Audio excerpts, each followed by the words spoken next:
I'm here inside my house. This is my house, Sahadaya Mandira Molayatiyam Lambiyu Mavelikara, and I'm with my mother. Now the time is 8:35, and today's date is 2nd March 2026.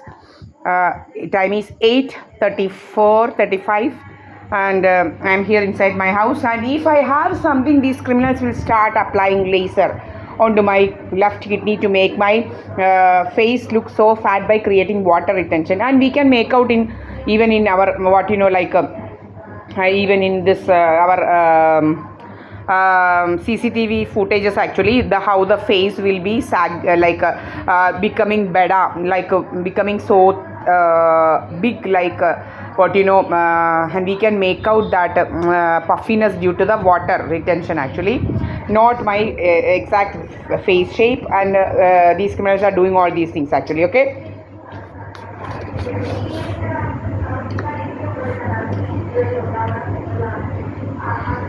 then what I am doing is, actually what these criminals are doing is, these criminals will be adding dye, actually some type of dye which exactly having the color of tea decoction, coffee, actually coffee means without milk, that coffee color will come to the water when these criminals will be adding that dye, actually.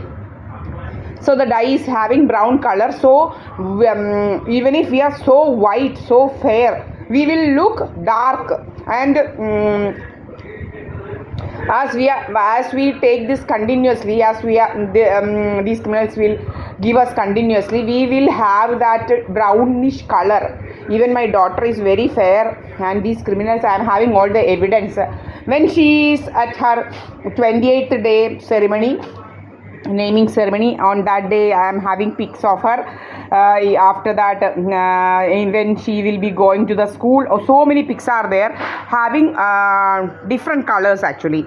And I haven't seen any other kids like that, actually. My Malu is fair, and these criminals are giving her this dye, actually, somehow. And this Preeta S. Manikar gave one steel bottle once to make her color like this, actually steel bottle. Why?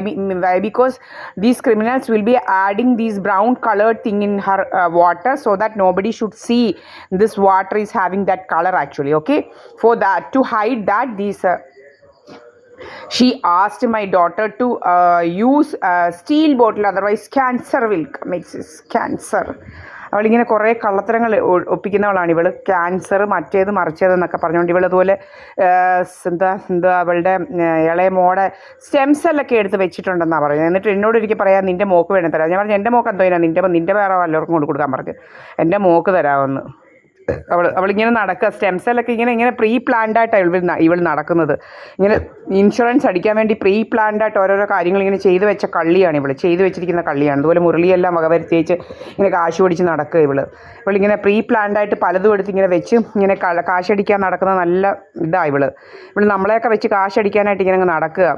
അതോടെ ഒരു സുബ്രഹ്മണ്യൻ എന്ന് പറയുന്നവനും ഇതുപോലെ കാശ് കോടികളൊക്കെ അടിച്ചിപ്പോൾ നടക്കുകയാണ് ഇവൻ. അല്ലെങ്കിൽ ഇവന് ഒരു ഗതിയും പരഗതിയും ഇല്ലാത്തൊരു തെണ്ടിയാണ്. ഇവൻ്റെ മോളും ഇതുപോലെ കുറേ അടിച്ചതാണ്. അവൾക്ക് യൂട്രസിനകത്തൂടെ പൈപ്പും കുഴിപ്പും ഒക്കെ വരുന്നെന്ന് പറഞ്ഞുകൊണ്ട് ഇങ്ങനെ എന്തൊക്കെയോ അഭിനയിച്ച് പോയി വീട് വെച്ച് എൻ്റെ കടമൊക്കെ തീർക്കാനുള്ളതൊക്കെ ഒപ്പിച്ചവൾ. അങ്ങനെ കള്ളികളാണ്. ഇൻഷുറൻസ് മോഷ്ടിച്ച് ഇങ്ങനെ നടക്കുക മുതുകള്ളികളെല്ലാം കൂടെ. My mother here, no bastards are here. Okay, me and my mother alone here. അപ്പോൾ ഇങ്ങനെയൊക്കെയാണ് കള്ളത്തരം കൊണ്ട് നടക്കുന്നത് കേട്ടോ. ഞാനേ ഇവിടെ ഉള്ളൂ. ഇതെൻ്റെ വീടാണ്, സ്വന്തം വീടാണ്, സഹദയ മന്ദിരം. എങ്ങനെയെങ്കിലുമൊക്കെ പിടിച്ച് പറിക്കണം, നമ്മളെ എങ്ങനെയെങ്കിലും വക വരുത്തണം. അതിലൊക്കെ സുബ്രഹ്മണ്യൻ എപ്പോഴും അങ്ങ് പറച്ചിലാണ്. എന്താണ് അവൻ്റെ പറച്ചിൽ? എപ്പോഴും പറയുന്നത് എന്തോ 50 വയസ്സായി. എല്ലാവർക്കും നമ്മൾ 50 വയസ്സും 60 വയസ്സും 70 വയസ്സും 80 വയസ്സുള്ളവർ. എൻ്റെ അമ്മയ്ക്ക് 88 വയസ്സ്. എപ്പോഴും നമ്മൾ പറഞ്ഞു, നിങ്ങൾക്ക് 88 വയസ്സായതുകൊണ്ട് ചാവണോ? അങ്ങനെയാണോ? എന്താണ് ഇവൻ പറയുന്നതിന് ഉദ്ദേശം? എന്താണ് 50 വയസ്സ്? ഞാനാണോ ആദ്യത്തെ വ്യക്തി 50 വയസ്സ് കടന്നവർ? അല്ല, എനിക്ക് മനസ്സിലാവുന്നില്ല. അവൻ പറഞ്ഞതൊക്കെ എൻ്റെ ഇരിപ്പുണ്ട്. അവൻ പറഞ്ഞതിൻ്റെ തെളിവായിട്ട് എൻ്റെ ഇരിപ്പുണ്ട്. എനിക്ക് 50 വയസ്സായെങ്കിൽ ഇവനെന്താ? ഇവന് രോഗം, ഇവന് കടി രോഗം എന്താണെന്ന് എനിക്ക് മനസ്സിലാവാത്തത്. ഇവനെന്തോ ഇവന് എന്തൊക്കെയോ കാശടിക്കണമെന്ന്. അവനെ ആരൊക്കെ? നീ എൻ്റെ വീട്ടിൽ വന്ന് നീ ഭരിക്കാൻ നീ ആരാടാ? ഈ കണിയാനെന്ന് പറയുന്നവൻ. എനിക്കറിയത്തില്ല ഇവനെന്തോ രോഗമെന്നുള്ളത്. നീ നിൻ്റെ അവിടെ ഭരിച്ചാൽ മതി. നീ സൽപ്പകവല്ലയുടെ വീട്ടിൽ വന്ന് കയറിയിട്ടുണ്ടെങ്കിൽ നീ അവിടെ ഭരിച്ചാൽ മതി. ഇങ്ങോട്ട് കയറി ഭരിക്കാനൊന്നും ഇവൻ വരണ്ട. നേട്ടോടെ കണിയാനെ നീ ആരാടെ ഇവിടെ ഭരിക്കാൻ? കണ്ട അയലത്തെ തെമ്മാടികളൊക്കെ ഞങ്ങളുടെ വീട് ഭരിക്കാനാരാ? ഞങ്ങൾ അയലത്തെ വീട്ടുകാരെയൊന്നും ഭരിക്കാൻ നടക്കുന്നില്ല. ഞങ്ങൾ എൻ്റെ വീട്ടിലായിരിക്കുന്നത്. അല്ലാതെ കണ്ടവൻ്റെ വീടൊന്നും ഞങ്ങൾ ഭരിക്കാൻ പോകുന്നില്ല. നീ എന്തുകൊണ്ടാണ് നിൻ്റെ വീട് ഞങ്ങളുടെ കഥ ഉണ്ടാക്കലും കല്യാണക്കഥ മറ്റേ കഥ എന്തുകൊണ്ടൊക്കെ സംബന്ധക്കഥകൾ? നീ എന്ത് സംബന്ധക്കഥയുടെ ഉണ്ട്? ഞങ്ങൾ എൻ്റെ വീട്ടിൽ ഇരിക്കുന്നു. ഞാൻ എൻ്റെ മാളുവിൻ്റെ കൂടെ കിടന്നുറങ്ങി 2 ദിവസം. തെളിവെല്ലാം ഉണ്ട്, ഞാൻ അപ്ലോഡ് ചെയ്തിട്ടുണ്ട്. നിനക്ക് എന്തുവാടാ സോക്കേട്? നീ എന്താ കല്യാണക്കഥയും മറ്റേ കഥയൊക്കെ ഉണ്ടാക്കുന്നത്? ഞങ്ങൾ എൻ്റെ മുക്കും വരും. അന്നേരം ഞങ്ങൾ എന്തോന്ന് വേണ്ടതെന്ന് വെച്ച് ചെയ്തോളാം കേട്ടോ. നീ നിൻ്റെ കാര്യം നോക്ക് കേട്ടോ. നീയൊക്കെ നിൻ്റെ കാര്യം നോക്കിയാൽ മതി. സുഖം എടുത്ത് നടക്കുക. അതുപോലെ കണിയാൻ്റെ ഒരു മോളുണ്ട്. അവൾ എന്നെ ഇന്ന് അവൻ വിളിക്കുകയാണ് കാമപ്രാന്തി എന്ന് പോലും. ഞാൻ അതാ പറഞ്ഞത്, അവളുടെ മോള് കുറേ ഈ കാമപ്രാന്ത് എടുത്തത് കൊണ്ട് അവിടെ യൂട്രസിന് അതോടെ പഴുപ്പൊക്കെ ചാടി കാമപ്രാന്ത് തീർക്കാൻ നടന്നിട്ട് പഴുപ്പ് ചാടി ആശുപത്രിയിലായെന്ന്. അവൾ കാടാമ്പുഴക്കാരിയാണ്. നിങ്ങൾ ചെന്ന് ചോദിച്ചാൽ മതി. അവിടെ ഭർത്താവെന്ന് പറയുന്നത് ഇവൻ്റെ പെങ്ങടെ മോൻ തന്നെ. പണ്ട് ഒന്നും ഗതിയും പരഗതിയും ഇല്ലാത്തപ്പോൾ ഇവനാണ് കെട്ടിയെടുത്തത് അവളെ. അല്ലാതെ റേഷനരിയും തിന്ന് നടന്നതാണ് ഇവള്. റേഷനരി മാത്രം അടിച്ച് തിന്ന് നടന്നത്. റേഷനരിയും കണ്ടവൻ്റെ അയ്യത്ത് കിടക്കുന്ന ഓമയ്ക്കായും പിന്നെ കണ്ടവൻ്റെ പിണ്ടിയും എല്ലാം വലിച്ചു വാരിക്കൊണ്ട് വന്ന് പെണ്ണുമ്പിള്ള കൊടുത്ത് കുറേ തിന്നതാ ഇങ്ങനെ. അല്ലാതെ വേറൊന്നും ഇല്ലായിരുന്നു, ഗതിയും പരഗതിയും ഇല്ലായിരുന്നു. ഇപ്പോൾ ഏതാണ്ട് മോനെ എല്ലാം മയക്കിയിട്ട് കൊണ്ടുവന്ന് അവിടെ പോയി ഏതാണ്ട് പോടി കിട്ടിയെന്ന് പറഞ്ഞ് ഇവനങ്ങ് ഇളകുപോയി.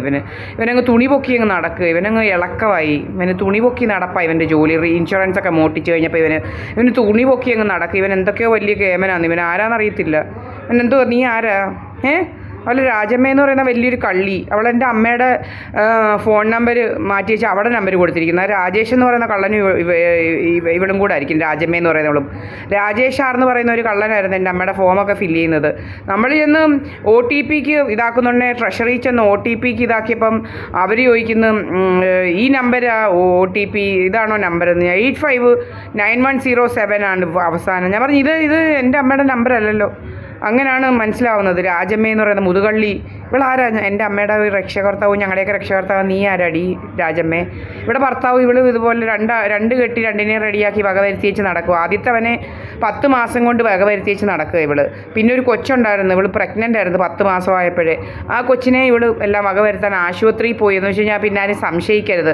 ആ കൊച്ചിനെയും വകവരുത്തി വെച്ച് ഇവള് നടക്കുന്നവളാണ് ഇവള് പിന്നെ സാരിയും ഒക്കെ വാങ്ങിച്ച് ഇങ്ങനെ അങ്ങ് നടക്കുകയായിരുന്നു. പിന്നെ ഇവള് കയറിയുടെ എല്ലാം മുടിപ്പിച്ചിട്ടേ ഉള്ളൂ. ഇവളൊരു ഹബീബ് എന്ന് പറയുന്ന ഒരു മാമൻ്റെ കടയിൽ പോകുമായിരുന്നു. അങ്ങേരെ എല്ലാം വകവരുത്തി കുറച്ച് കഴിഞ്ഞപ്പോഴത്തേന് പാവം പിടിച്ചവൻ.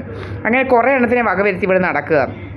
ഇവള് കയറുന്ന പോലെ തന്നെ ഈ പ്രീത പണിക്കർ എന്ന് പറയുന്നത് എവിടെയെങ്കിലും കയറിയാൽ അവിടെ മുടിപ്പിക്കും. ആൾക്കാരെയും കൊണ്ട് നടന്നേച്ച് അവരെല്ലാം ഇതായിട്ട് നടക്കും. അതുപോലെ തന്നെ ഈ സിമി എന്ന് പറയുന്നവളൊക്കെ ഒരു തട്ടാൻ്റെ അടുത്തല്ല. ഇവളുമാർക്കൊക്കെ ഭയങ്കര തട്ടാനെടുക്കലായിരുന്നു ഇവിടെ പണ്ട് നിന്നത്. ഒരു എന്താണ് ഈ രാമനാട്ടുകാരെ തട്ടാന്മാരുടെ അടുത്ത് നിൽക്കുന്നത് എന്തിനാണെന്ന് വെച്ച് കഴിഞ്ഞാൽ ഇവന്മാർക്ക് സയനൈഡൊക്കെ കിട്ടാൻ ഈ സ്ലോ ആക്ടിങ് പോയിസൺ ഇവളുമാർ ഇതായിട്ടൊക്കെയാണ് നടക്കുന്നത്. ഇവളുമാർ സയനൈഡൊക്കെ വാങ്ങിച്ച് അതുകൊണ്ടാണ് ഇവൾ അവിടെ നിന്ന് ഇങ്ങി പോകുന്നത്. പിന്നെ ഇപ്പം പോകുന്ന വേറെ എങ്ങാണ്ട് കാടാമ്പുഴയാണ്. നേരത്തെ രാമനാട്ടുകാരെന്ന് പറഞ്ഞൊരു തട്ടാനൊക്കെ ഇവിടെ വീണ്ടും തന്നെ അടുത്തായിരുന്നു.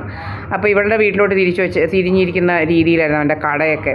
അപ്പോൾ അതിനകത്ത് നിന്ന് സയനൈഡൊക്കെ എടുത്ത് ആർക്കെങ്കിലുമൊക്കെ കൊടുത്ത് ഇവളും ഇവൻ്റെയും ഇവിടെ വീട്ടുകാരും എല്ലാം വകവരുത്തി വെച്ചിട്ടുണ്ട്. കമ്മ്യൂണിസ്റ്റുകാരനെ ഇവൻ്റെ ഇവിടെ അമ്മായിയപ്പൻ എന്ന് പറയുന്ന ആ കള്ളൻ ഒരു കുരുടനാണ് ഇതുപോലെ തന്നെ. അപ്പം വലിയ ഈ ചിലവന്മാരെ പേടിക്കണം, കമ്മ്യൂണിസ്റ്റുകാരന്മാരെയെല്ലാം. ഇങ്ങനെ നടക്കുക പല രീതിയിൽ അപായപ്പെടുത്താനായിട്ട് നമ്മളെയൊക്കെ. ഒരു ജോലിയില്ല, ഇങ്ങനെ നടക്കുക. മാഫിയകളാണ് ഇവന്മാർ. കുറേ മാഫിയ ഇങ്ങനെ നടക്കുക, ഇൻഷുറൻസ് മാഫിയ. അപ്പോൾ ഇതൊക്കെയാണ് ഇവന്മാരുടെ വേലകൾ.